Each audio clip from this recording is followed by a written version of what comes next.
여러분 안녕하십니까? 라디오 오늘 반은혜입니다. 지난 16년간 약 280조 원의 예산이 투입됐고 2017년에 24조 원이던 예산이 2020년부터 해마다 40조 원이 넘게 투입되고 있습니다. 바로 저출산 관련 예산인데요. 이렇게 많은 예산이 투입되고 있지만 출생아 수는 오히려 20년 전의 절반인 25만 명 수준으로 떨어졌습니다. 지난해 우리나라의 합계 출산율은 역대 최저인 0.7명대로 떨어졌습니다. 지난해 합계 출산율은 0.78명으로 전년보다 0.03명이 또 줄었는데요.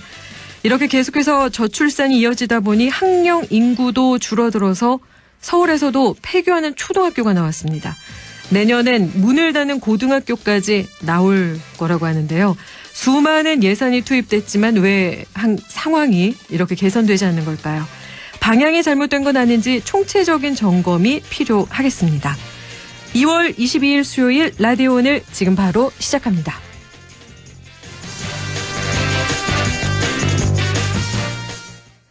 (2월 22일) 수요일 라디오 오늘 일부 새로운 시각으로 지역의 문제를 함께 생각해봅니다. 허순규의 청년생각, 안동 청년공감네트워크 허순규 대표와 함께합니다. 2부 이슈 오늘에서는 반려견의 기질을 평가하는 기준이라는 게 있다는데요. 한국형 검사법도 개발 중이라고 합니다. 잠시 후 안동과학대학교 반려동물케어과 김병부 교수 연결해 함께 이야기 나눠보겠습니다. 이어서 인사이드K 배종찬 연구소장과 함께 각종 설문조사의 결과를 갖고 우리 사회를 분석해보는 시간이죠. 배종찬의 리서치 오늘 함께하겠습니다. 라디오 오늘 생방송 놓친 분들은 유튜브로도 다시 들을 수 있습니다. 많은 애청 바랍니다.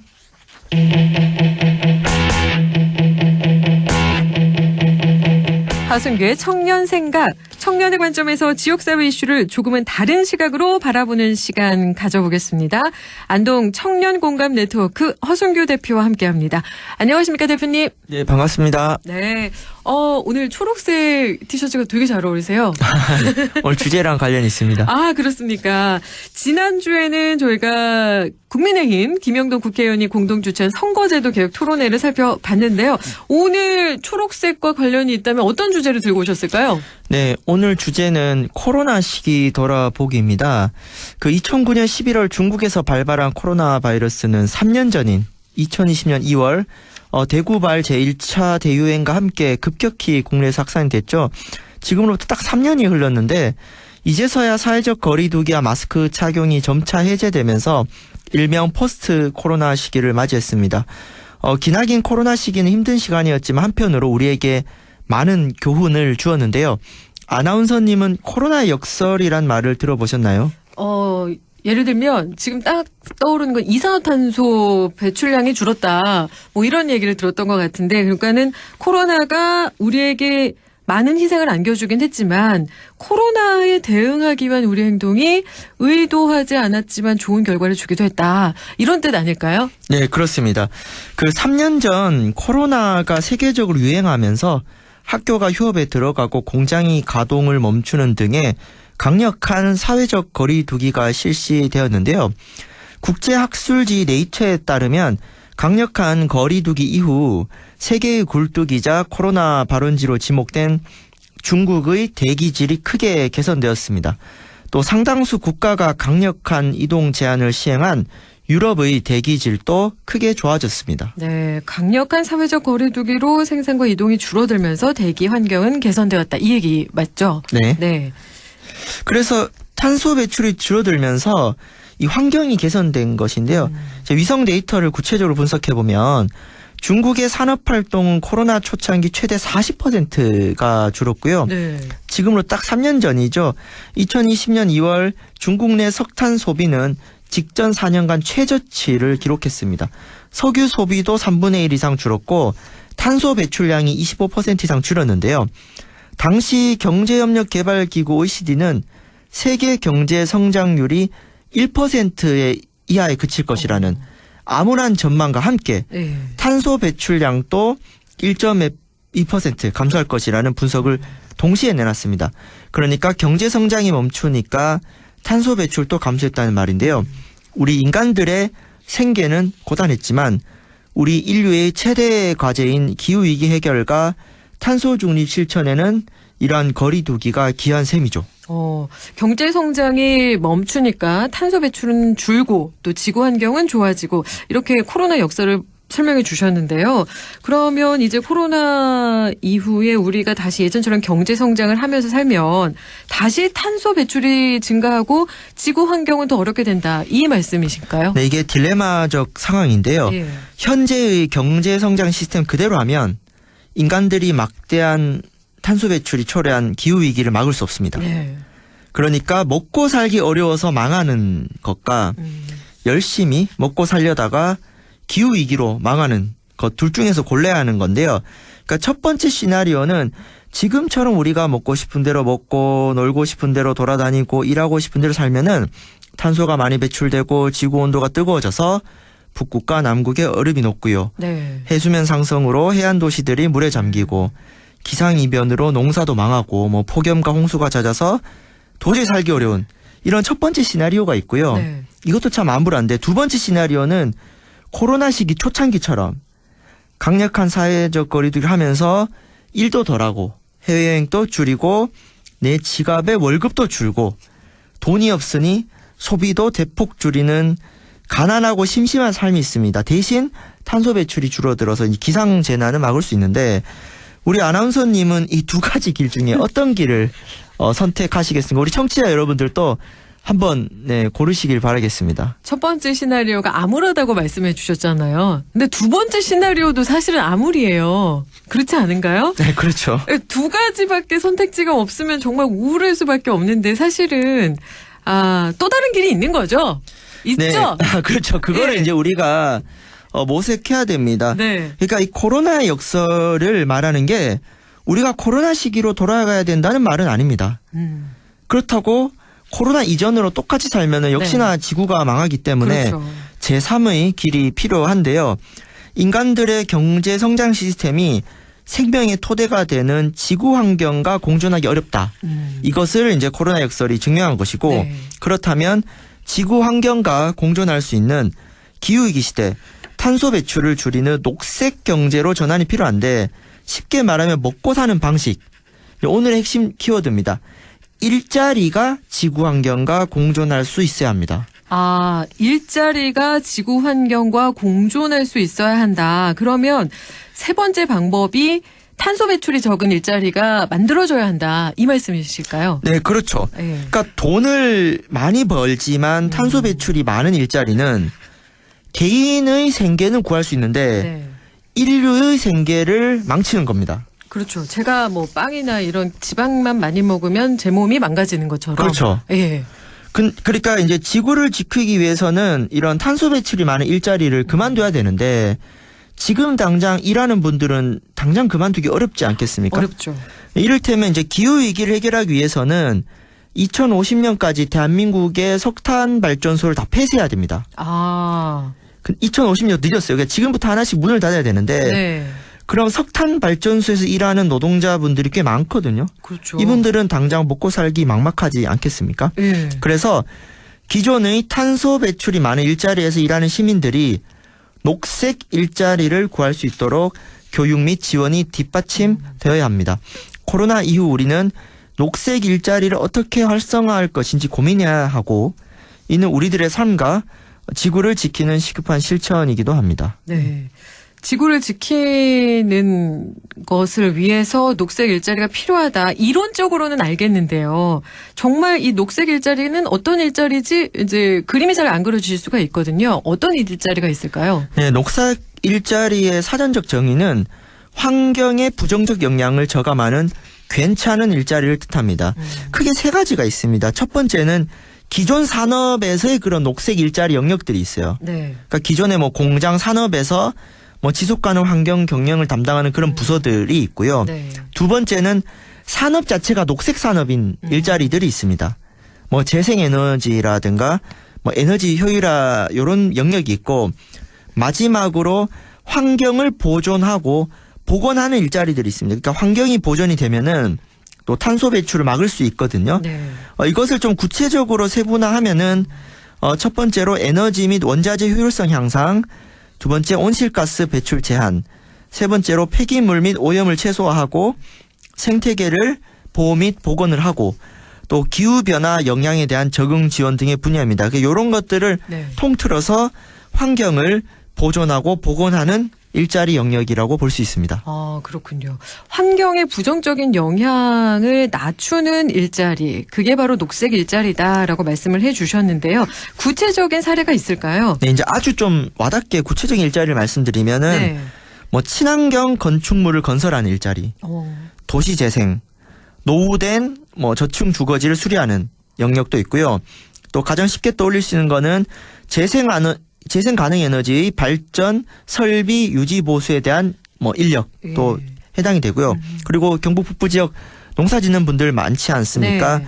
친환경 유기 농산물 생산 판매 소비가 다 여기 들어갑니다. 네. 그러니까 농업 자체가 국내 농업이 해외 농업보다는 더 친환경적인 부분이 있거든요. 그렇죠. 그리고 뭐 대중교통 이용 일자리, 자전거 이용 판매 수리, 그리고 요즘 전기차 유행하고 있죠. 저공해 친환경 자동차를 이용하고 판매하는 일자리, 또 쓰레기를 재활용하는 일자리, 제로 웨이스트 가게, 또 기후 환경에 대한 뭐 강사나 연구자, 또 지역 친화적인 마을 협동조합과 관련된 일자리들이 들어있고, 또 기후 위기가 심해지니까 각종 재난들이 많아지고 있거든요. 네. 폭염과 홍수가 늘어나고 있는데 이러한 재난 대응 훈련, 교육 강사나 조직 등들도 녹색 일자리라고 있습니다. 그러니까 지금 제가 말씀드린 것들 말고도 사실 계속 더 확장되는 추세인데 이런 영역의 일자리들로 기존에 탄소 배출이 많은 분들이 일자리를 전환할 수 있게끔 독려하고 촉진하는 것들이 필요합니다. 네, 일자리가 그러니까 어떻게 보면은 모습이 바뀌는 거네요. 그러니까 건축 전문가도 친환경 건축가, 녹색 건축 전문가가 되는 거네요. 그러니까 그렇죠. 환경적인 재료를 쓰고 그렇게 또 환경적으로 구조를 만들고 그렇게 해서 친환경 자재를 사용해서 건축 인증 기준의 녹색 건축, 여기서는 건축 기준도 예전하고는 다르게 그렇죠. 바뀌어야 되겠고 그렇게 되면은 건축 전문가가 녹색 건축 전문가 이렇게 이름이 바뀔 수도 있겠고 그런 거네요. 네, 그러니까 최근에 이제 난방비 폭탄이 네. 있었지 않습니까? 근데 네. 옛날에 지어진 노후 건물들 같은 경우가 되게 춥고 난방비가 그렇죠. 많이 드는데 네. 그런 노후 주택들을 친환경 단열 사업으로 하면은 일석이조입니다. 그렇네요. 네, 친환경도 되고 복지 사업도 되고요. 네. 또 이런 건축 일자리까지 만들어지는 것이죠. 그렇게 되면은 여기서 이제 우리가 사용할 수 있는 연료도 재료가 바뀔 수가 있겠고요. 네, 그렇죠. 여러 가지로 연계가 되겠네요. 그러면 이렇게 녹색 일자리가 활성화가 되려면 어떤 기준이라던가 정책이 필요할 것 같거든요. 네, 먼저 녹색 일자리가 좀 추상적이어서 좀 중요한 척도가 필요합니다. 네. 이 가장 중요한 기준은 탄소 배출을 줄이는데 얼마나 기여한 것인지인데 그러나 아직까지 탄소 배출 감축 정도와 환경에 미친 영향을 정량화하고 구체화한 가이드라인이 좀 부족해요. 네. 그래서 이러한 지표를 연구하고 제시할 필요가 있고요. 두 번째로는 일자리 질이 어느 정도 보장되어야 하고 세 번째로는 또 지역사회 관점에서 지역순환 경제를 구현할 수 있어야 됩니다. 그러니까 지역 기반 일자리여야 되는데 지역 기반의 녹색 일자리 창출은 공공부문과 사기업 또 지역의 다양한 커뮤니티가 함께 협력 모델을 통해서 풀어갈 수 있습니다. 네. 그래서 좀 종합적으로 두 가지만 말씀드리면 단기적으로는 기후위기 시대에 녹색 일자리에 대한 연구 및 공론장을 지역사회 차원에서 진행할 필요가 있어요. 네. 그러니까 녹색 일자리의 기준, 질, 지역사회 기반 및 협업을 어떻게 할 것인지 이런 것들을 논의할 수 있는 연구 및 공론장을 뭐 지역 정치권이라든가 행정 또는 이 안동 MBC, 안동대학교 등에서 이제 이런 것들을 마련을 하는 게 필요하고요. 이러한 연구 및 공론장을 토대로 녹색 일자리 활성화 표준 조례안이 있습니다. 네. 이거는 지방 정부가 이러한 조례를 마련해서 녹색 일자리 활성화를 견인할 필요가 있거든요. 그래서 지금은 이 녹색 일자리라는 개념 자체가 좀 생소하니까 그렇죠.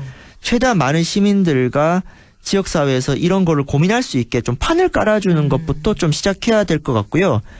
뭐 안동시라든가 경상북도청에서 좀 많이 했으면 좋겠고 네. 일단 저라도 할 생각입니다. 그렇죠. 많이 알리고 이야기가 많이 나오면 나올수록 함께 고민하게 되죠.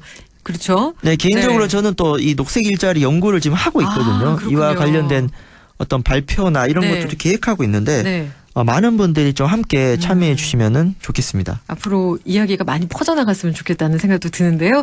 오늘 코로나 초기 경제 성장은 멈췄지만 탄소 배출이 줄고 지구 환경이 개선된 코로나의 역설 이야기 나누면서 녹색 일자리 필요성까지 이야기 나눠봤습니다. 기후 위기 시대에 미래지향적인 녹색 일자리에 대한 연구 그리고 공론장이 지역사회 차원에서 펼쳐지고 또 나아가서 녹색 일자리 활성화 표준 조례안까지 마련되길 바란다라는 이야기 허순규 대표께서 해주셨습니다. 오늘 말씀 고맙습니다. 네, 감사합니다.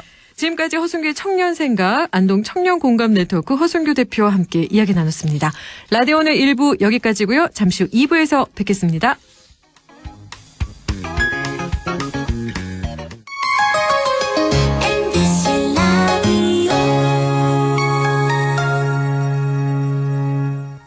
가구 살 땐 꼭 한번 가보자. 안동 명품 가구 백화점. 흑표 흑침대, 양성국 갤러리, 금성침대, 한국 가죽 소파, 장수돌 침대. 다양한 브랜드 가구를 한 곳에서 쇼핑할 수 있는 대형 가구 전시장. 안동 명품 가구 백화점. 예, 며느라. 밥 했어? 설거지 했어? 쓰레기 버렸어? 청소했어? 빨래했어? 개밥 줬어? 아들 낳았어? 딸 낳았어? 아무것도 안 하고 싶다. 이미 아무것도 안 하고 있지만 더 격렬하게 아무것도 안 하고 싶다. 지금은 그냥 라디오만 듣고 싶다. MBC 라디오. MBC 라디오. 라디오 청취자 10명 중 4명이 듣는 방송 국가대표 라디오 MBC 라디오.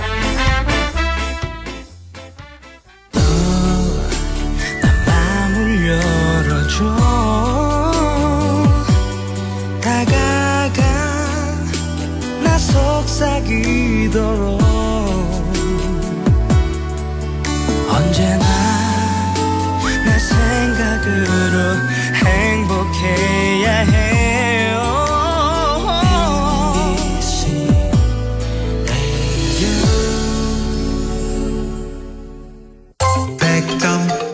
MBC 라디오.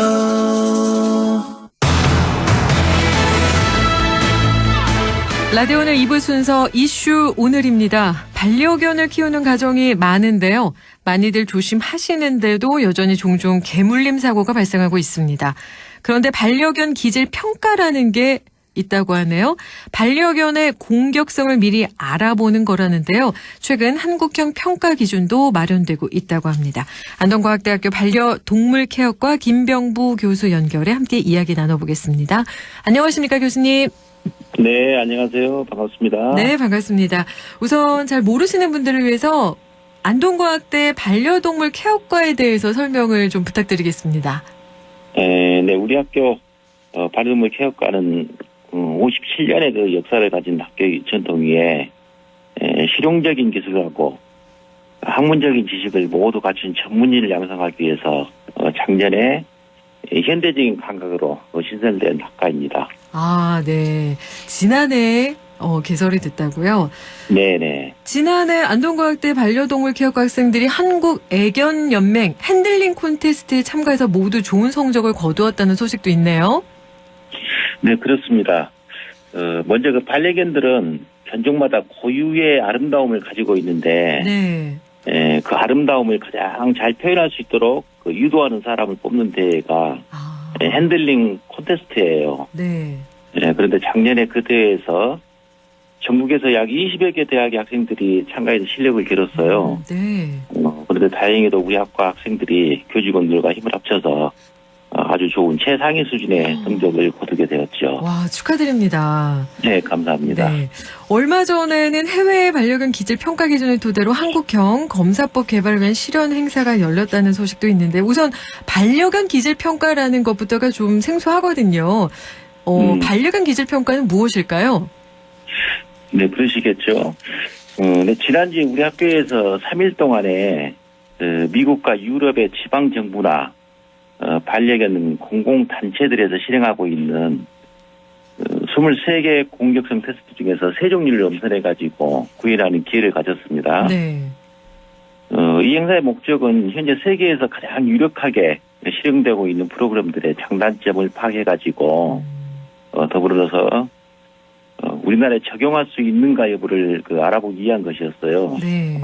이 행사에는 이제 정부 기관과 한국 예견연맹에서 이제 활동하고 있는 전문가들이 함께 했는데 질문하신 기질평가는 개가 타고났거나 또는 생후에 습득하게 된 다른 개나 동물 그리고 사람에 대해서 나타낼 수 있는 숨겨져 있는 공격성을 찾아내는 방법이라고 할 수 있겠습니다. 아, 숨겨져 있는 공격성을 찾아내는 방법이 반려견 기질평가다.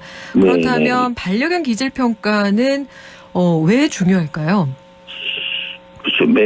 매우 중요하죠. 네. 왜냐하면 네네. 반려견을 기르는 대부분의 반려인들은 자신의 개는 다른 사람을 절대 물지 않는다고 생각하죠. 네. 또한 개물림 사고를 기른 개 보호자들도 한결같이 하는 말이 자신의 개가 사람을 물 거라고 상상도 못했다고 이야기해요. 네, 많이 들었어요. 예. 이들이 그렇게 이야기하는 이유는 자신의 개가 가지고 있는 공격성을 파악하지 못했기 때문이에요. 아. 따라서 이제 기질평가는 자신의 반려견이 공격성을 가지고 있는지 여부하고 그리고 또 있다라고 하면은 그 수준을 알므로써 물림사고를 미리서 예방할 수 있고 또한 적절하게 교육을 시켜서 피해를 방지할 수 있는 반드시 필요한 테스트라고 말할 수가 있겠습니다. 네, 숨겨진 공격성을 파악하고 또 공격성의 그 수준을 알기 위해서는 꼭 필요하다 이렇게 얘기를 해주셨는데 그 반려견 기질평가를 어떤 방식으로 하는지도 궁금하거든요. 예. 예를 들면은 다른 또 반려견을 사랑하시는 분은 그거는 반려견에게는 어떻게 보면은 이게 동물 학대 아니냐 이렇게 얘기하시는 분들도 계실 수 있을 것 같은데 몇 가지만 예를 들어서 소개를 해주실 수 있을까요? 그렇죠. 강아지들 이렇게 학대하거나 네. 어떤 그런 내용들은 없고 네. 일반적으로 강아지들이 이제 우리 반려인들과 생활하는 과정에서 나타낼 수 있는 그런 상황을 조성해 놓고 평가를 하는 겁니다요. 아, 네. 네. 근데 이제 이번에 같은 경우는 이제 미국하고 독일에서 현재 실행하고 있는 테스트 항목 중에 약 100여 개를 실현했는데 네. 예를 들면 그런 거죠. 반려견들이 가정에서 이제 어린 아이들에 대해서 나타내는 공격성을 알아보기 위해서 소리를 나는 우는 소리를 내는 인형을 이용해 가지고 네. 보호자가 아이를 놔두고 인형만 좋아하는 상황을 조성하는 거예요. 네. 그래서 아이에 대한 어떤 공격성을 평가하는 방법. 또는 이제 노약자나 장애우에 대해서 공격성을 알아보기 위해서 네. 보행기라든지 휠체어를 끌고 불편하게 걷는 사람들의 모습을 연출하는 겁니다요. 네. 그 상황에서 우리 강아지들에 나타내는 공격성을 파악하는 방법. 또는 흔히 나타나는 다른 동물에 대한 공격성을 알아보기 위해서 움직이는 고양이 인형을 이용해 가지고 실제 고양이처럼 연출을 시켜놓고 테스트하는 방법. 이런 것들이 있습니다요. 아, 그렇군요. 일반적인 상황을 우리가 흔하게 접할 수 있는 상황을 두고 이렇게 테스트하는 것 등이 있는데, 네. 그러면 이제 개물림 사고로 인명을 잃는 심각한 사고도 있으니까 이런 반려견 기질 평가가 매우 중요하겠구나 싶은데요. 한국형 검사법을 또 따로 개발 중이라고 들었는데요. 해외 기준과 우리나라는 어떻게 다를까요? 그렇죠.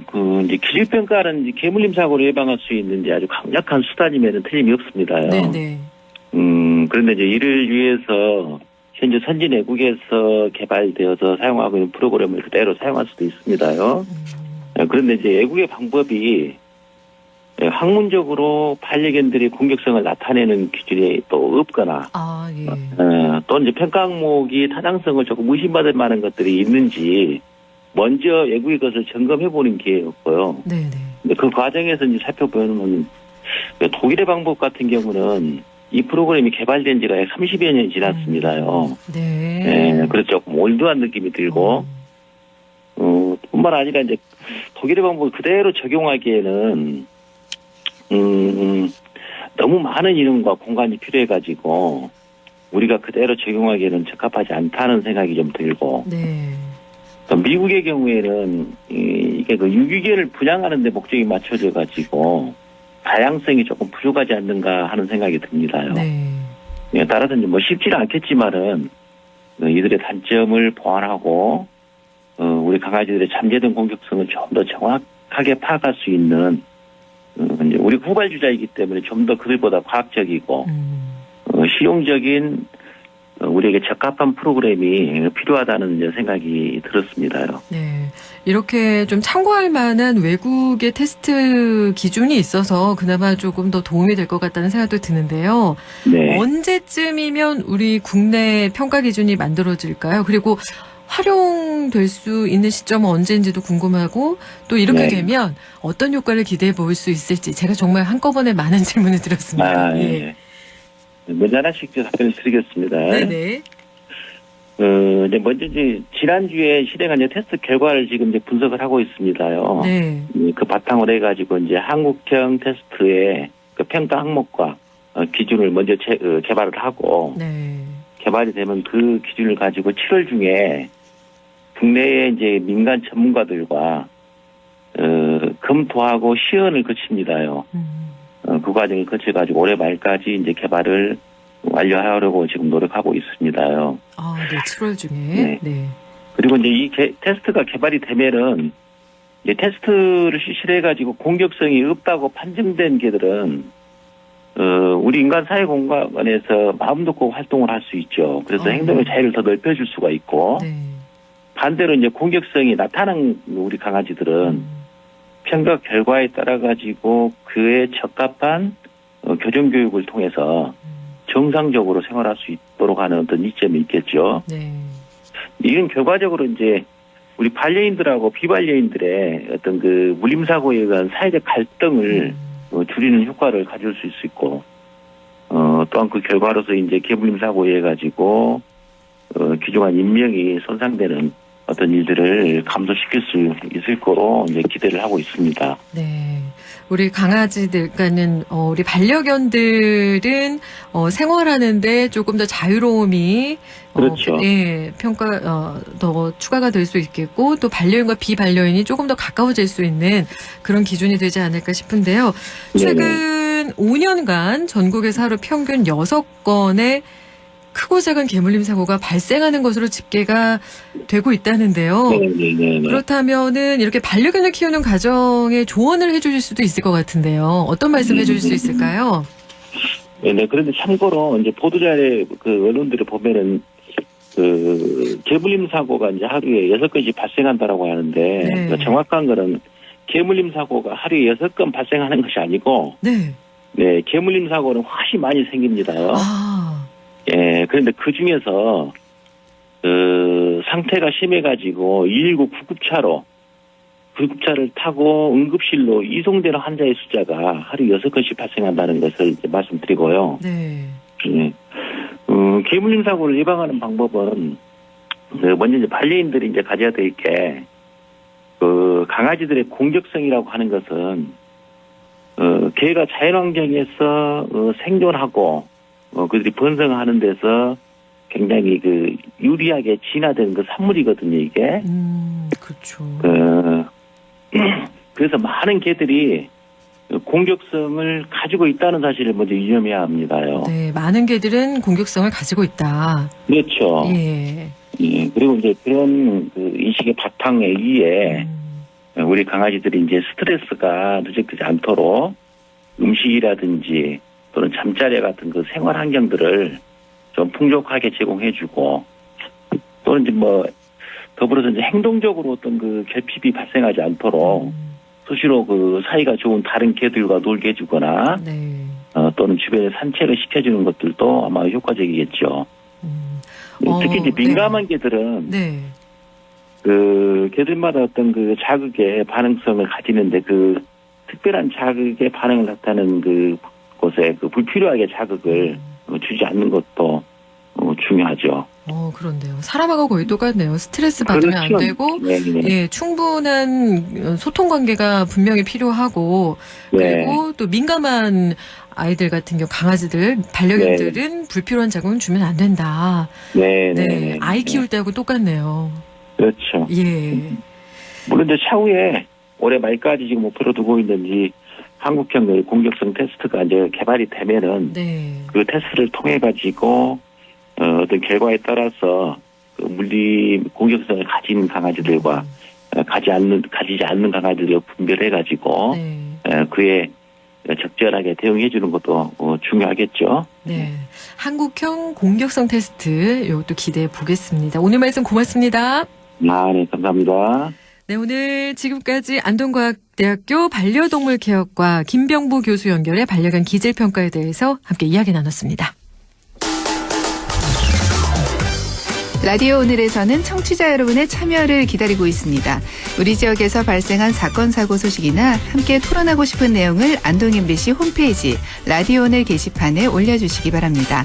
전화와 문자 참여도 하실 수 있습니다. 전화는 851국에 7191번, 문자는 샵 0913번으로 보내주시면 됩니다. 문자는 단문 50원, 장문 100원의 정보 이용료가 있습니다. 여러분의 많은 참여 바랍니다.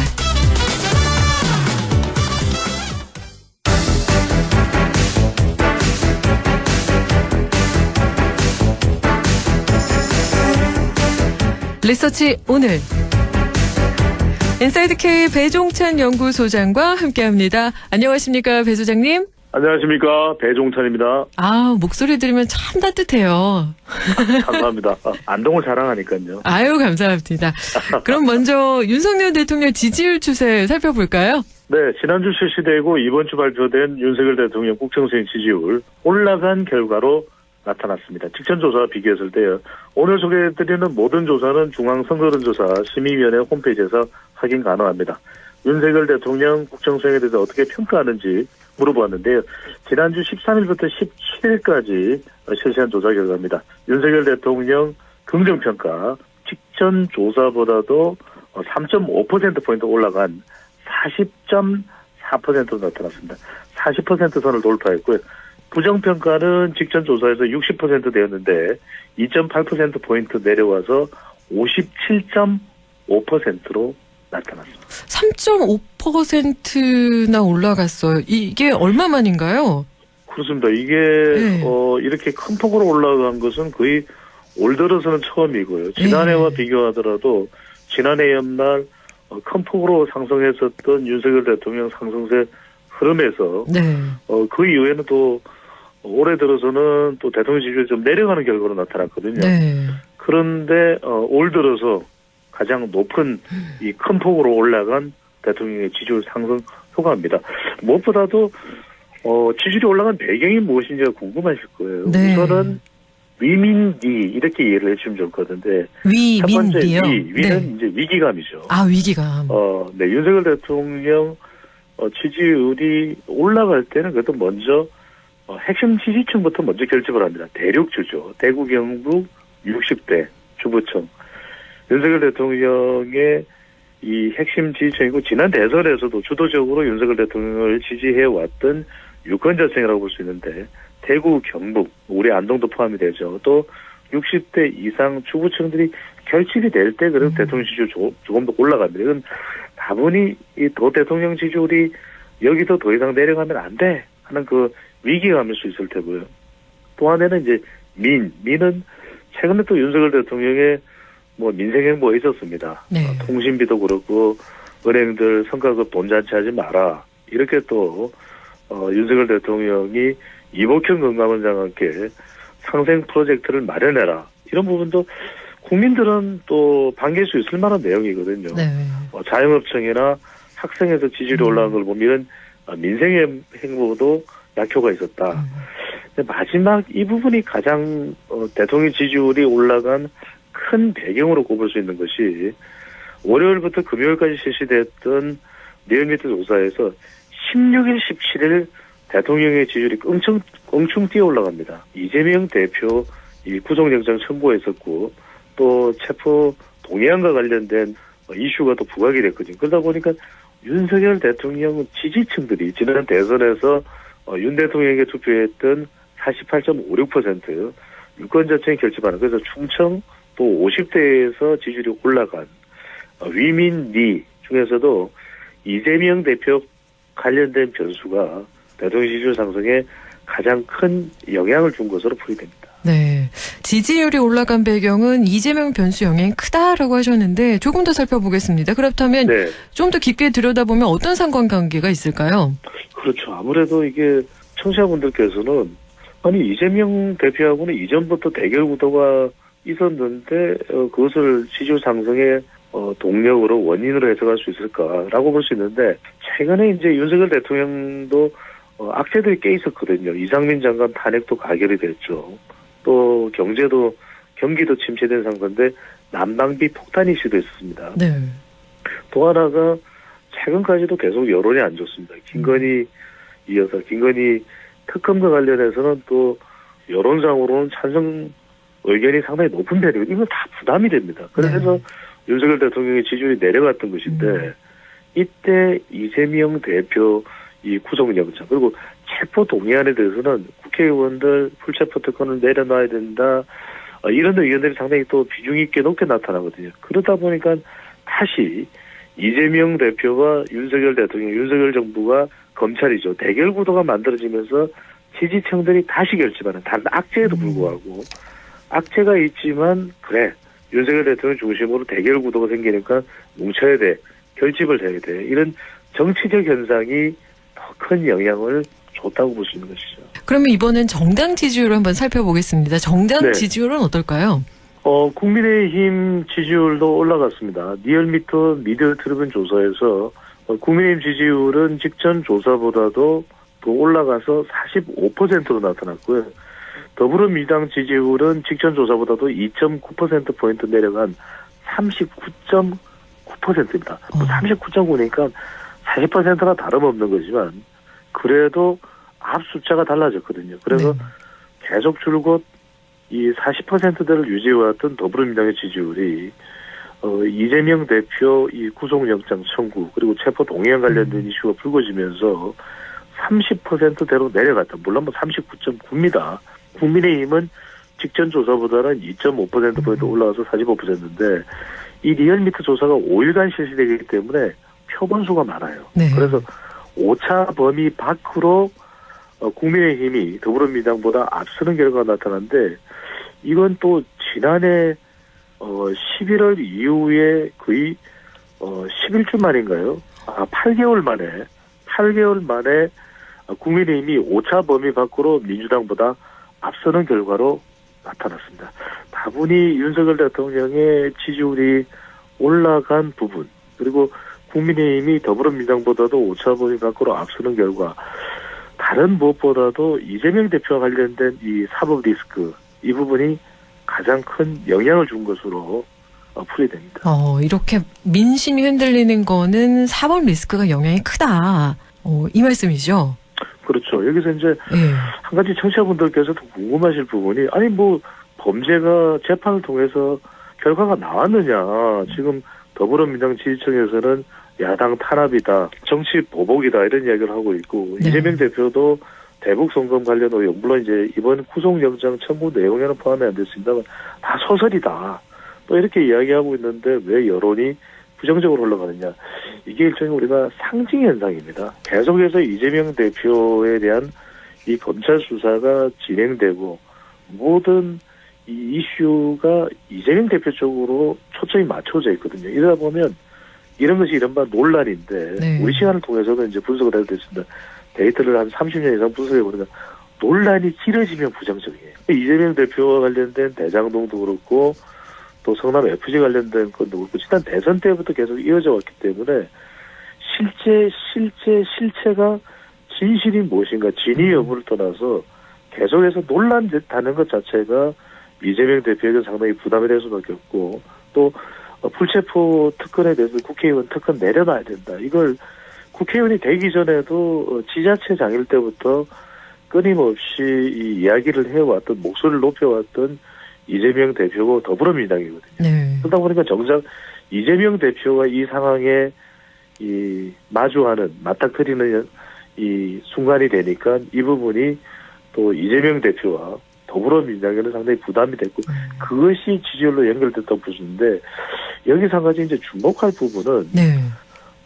이재명 대표가 소속되어 있는 더불어민주당도 그렇고 문재인 전 대통령의 핵심 지지 기반은 뭐냐면 호사화입니다. 호남 40대 화이트 칼라. 그러니까 이런 생각이 드실 거예요. 40대 화이트 칼라는 주로 민주당을 많이 지지해왔던 것 같은데 또 호남은 더불어민주당의 아승이죠. 네. 더불어민주당의 지역 기반 텃밭이라고 해도 과언이 아닌데 여기서도 지지율이 살짝 아주 큰 폭은 아닙니다. 살짝 삐그덕대는 현상이 나타나요. 움직임이 있습니다. 움직임이 있다는 건 그래도 이게 지진으로 보자면 금이 가는 거잖아요. 그렇죠. 네. 이게 이제 사법 리스크보다도 더 크게 영향을 미칠 수가 있는 겁니다. 어차피 사법 리스크야 구속이 안 되면 또 불구속 기소로 재판을 진행해야 되는 상황이거든요. 그럼 그건 이 재판은 하세월일 겁니다. 언제 나오겠습니까? 총선 전에 나오기도 힘들고 총선 이후에 이 윤석열 대통령 임기 내내 이 검찰 수사 또 이재명 대표의 재판 이어질 가능성이 높은데 네. 중요한 건 그 중간에 내년이죠. 내년 4월에 총선이 있고 또 간간히 그 사이에 시시각각으로 발표되고 있는 더불어민주당 지지율 또 정당 지지율이 이 배정철 소장이 제가 계속 설명을 드립니다만 결국 민심이거든요. 네. 그러니까 검심이라기보다는 결국 이재명 대표를 평가하는 것은 민심일 텐데 이게 계속 부담되는 이 사법 리스크 압박을 또 사법 리스크를 해소해야 되는 이 부담을 어떻게 이 과제를 이재명 대표와 더불어민주당이 털어낼 수 있을까? 이 부분이 제일 큰 이슈가 되고 있다라고 봐야 되겠죠. 그렇군요. 그럼 민심인데 서울 지역의 지지율도 흔들린다 이런 분석이 나오는데 어떻게 볼까요? 그렇습니다. 이건 왜 그러냐면은 우리 안동에서도 이제 이 TK 지역에서도 이재명 대표 구속영장 청구 그리고 체포 동의안이 다음 주 월요일 이제 본회의에서 국회 본회의에서 부결되는데 대체로 부결될 거라는 의견들이 많습니다. 저도 오늘 우리 방송 하기 전에 여의도 정치권 취재를 해보니까 일각에서는 찬성표를 체포동의안 찬성표를 던지는 더불어민주당 의원들도 있을 거라는데 그건 거의 있을까 말까 한 정도일 테고요. 대부분은 당의 위기 상황이다 이렇게 이제 이야기를 하고 있는데 문제는 뭐냐면 체포동의안이 부결되고 난 이후에는 또 민심이 움직일 겁니다. 그렇다면 이재명 대표의 운명은 제가 칼럼을 쓰기도 했는데 네. 호서중에 달려있다. 아까도 말씀드렸던 이런 사법 과정과 관련된 구속영장이나 체포동의안과 관련돼서 호남의 민심도 움직인다는 말씀드렸는데 네. 내년 총선을 앞두고 더불어민주당의 또 국민의힘도 마찬가지입니다. 전략적 요충지 가장 중요한 곳은 다른 지역 아닙니다. 서울입니다. 네. 지난 2020년 총선에서 서울, 인천, 경기에서 싹쓸이를 하면서 180석 거대 공룡정당이 탄생했던 더불어민주당이었거든요. 네. 그런데 지금 서울에서의 더불어민주당 지지율이 휘청거리면 내년 총선이 상당히 위태로워집니다. 물론 아직 많은 시간이 남아있긴 하고요. 그 다음에 또 하나 중요한 것이 곳곳에서 박빙의 승부가 전개될 것입니다. 지난 총선에서 더불어민주당이 충청도 그렇고 또 서울, 인천, 경기 수도권도 그렇고 심지어는 부산의 일부 지역에서도 더불어민주당이 당선됐지만 네. 실제로 표 차이는 많이 안 났어요. 이게 한 표만 많이 얻어도 우리 선거는 소선거구제이기 때문에 당선이 되거든요. 근데 네. 실제 표 차이는 그렇게 많이 나지 않았습니다. 3에서 한 5%포인트 정도 득표율의 차이가 없었는데 네. 지금 정당 지지율은 선거에 나서는 후보들의 비타민, 이 일종의 이 체력의 이 기반이 되는 게 정당 지지율이고 기초 체력이라고 할 수 있습니다. 정당 네. 지지율은. 그런데 이 박빙의 승부처는 중도층 표심이 중요한데 중도층도 흔들거리고 있거든요.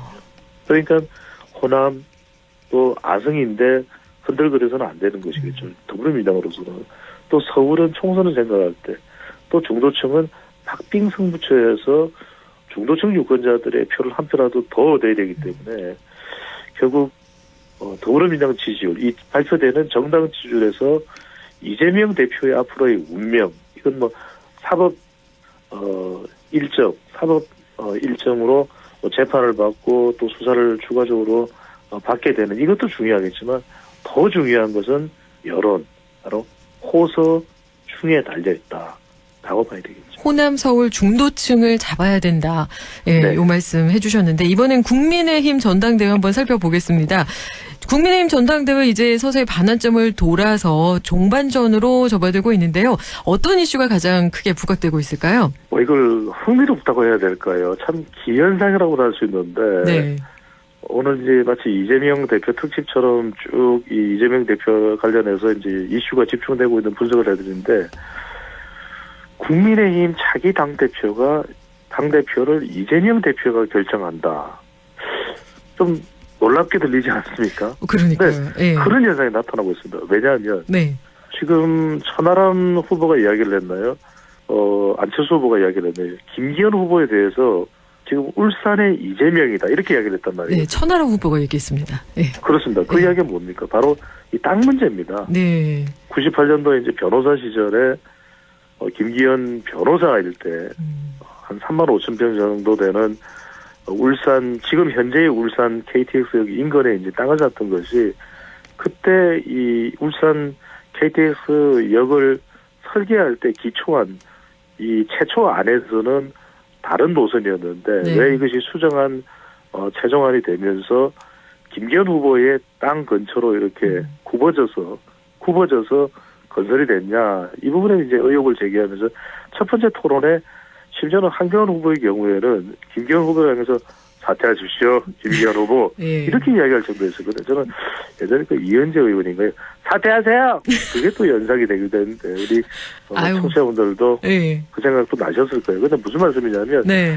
결국은 이게 결국 윤심 논쟁이 벌어지다가 대통령실에서 윤심 개입에 대해서 자꾸 거론되는 게 달갑지 않았거든요. 그래서 더 이상 하지 마세요. 이러다 보니까 이제는 제일 앞서가는 김기현 후보의 이 신상과 관련된 의혹들에 이제 집중이 되는 겁니다. 이 김기현 후보를 제외하고 당권 주자 세 사람이 다 공격하는 형태가 되는데 결국은 이 개인 이슈가 앞으로 남아있는 전당대회에서도 계속될 수밖에 없다. 근데 짧게 요약을 해드리면 네. 국힘 전당대회는 이건 김기현 후보나 다른 후보를 선택하는 것이 아니라 결국 윤심이 얼마만큼이나 윤석열 대통령이 얼마나 무게를 실어주는 이 선택이 강하기 때문에 결국 이 당 문제는 치명적이기는 합니다. 개인적으로는. 네. 하지만 전당대회의 이 당대표 적임자를 선택하는데 결정적이지는 않을 것 같다. 그렇다면 더 이슈가 집중되는 것은 과연 결선 투표로 가느냐. 또 이 결선 투표로 올라갈 수 있는 후보가 안철수 후보일까 천하람 후보일까. 요즘 뭐 안천연대, 천안연대 이야기도 나옵니다. 네. 천안연대 이야기도 나올 정도인데 결국에는 아까도 말씀드렸지만 이재명 대표 이슈가 27일 본회의 이제 체포동의안 표결도 있고 그 이후에도 계속해서 모든 이슈를 빨아당기는 흡수해버리는 이슈의 블랙홀입니다. 이재명 대표의 변수가. 네. 그래서 마치 하나의 이 연결된 현상처럼 국민의힘 차기 당대표는 이재명 변수가 결정할 것으로 보입니다. 아. 그렇게 되면 너무 뭐 이제 이래도 이재명 저래도 이재명 기성전 이재명인데 뭐 그렇게 이제 막무가내로 말씀드리기보다는 그만큼 모든 이슈에 영향을 주는 뭐 초대형 이슈이면은 분명해 보입니다. 네. 오늘 말씀 여기까지 듣겠습니다. 오늘 말씀 고맙습니다. 감사합니다. 지금까지 리서치오늘 인사이트K 배종찬 연구소장과 함께했습니다.